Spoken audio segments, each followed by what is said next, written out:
வருமானம் வெட்கக்கேடு மானக்கேடு தமிழகத்தில்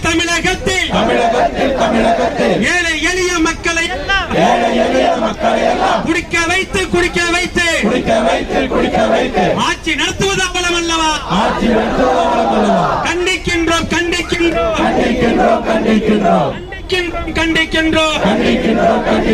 உரிமை தொகை 1000 வழங்கி